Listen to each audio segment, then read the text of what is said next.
everybody, my name is Julia and I'm a second year life science student at the University of Toronto.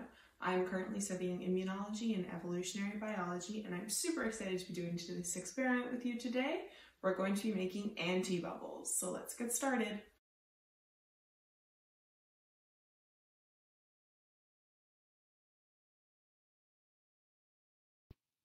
For this experiment you will need a jar filled with water, about a teaspoon of dish soap, and a syringe or pipette. Here I have my jar filled with water and I have mixed the soap in. Let's make some normal bubbles to start.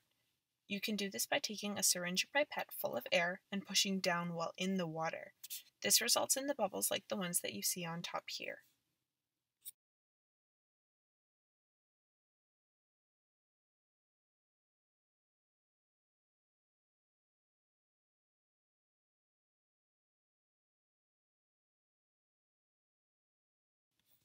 Now let's make the antibubbles. Fill up your syringe or pipette with the slightly soapy water from the jar. Now push down hard while the syringe is still a little above the water and watch the antibubbles form. Here is a view from the top and the side.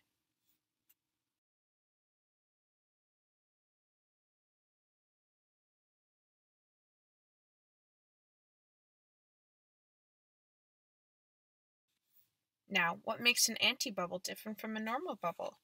A normal bubble has air in the middle surrounded by a thin, soapy layer. Regular bubbles have negative buoyancy, meaning that they sink down after they are formed.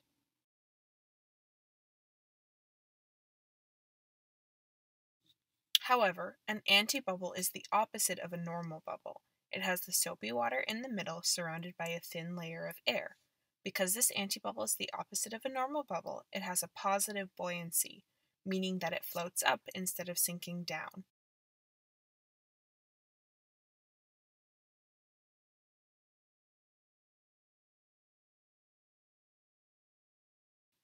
Both bubbles are both formed by something called surface tension.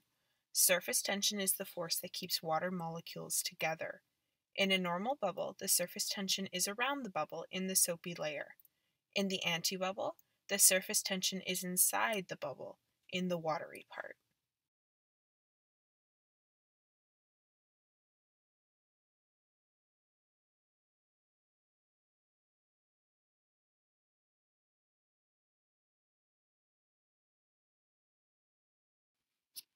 As mentioned, surface tension is the force that keeps fluid molecules, in this case water, together.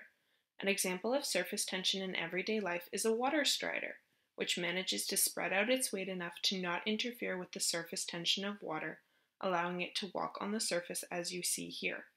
Also, if you or someone you know wears contact lenses, it is the surface tension that keeps the contact lens on your eye all day without it falling off. To summarize, antibubbles have water inside and air outside, while regular bubbles have air inside and soapy water outside. Normal bubbles have negative buoyancy, meaning that they float down, so antibubbles have positive buoyancy, meaning that they float up. Finally, surface tension is very important in the formation of both types of bubbles. Try this experiment at home and tag Pueblo Science with a photo or video of your experiment. Like this video and subscribe to our channel to get more fun science experiments. For more content, follow Pueblo Science on TikTok and Facebook. Thanks for watching!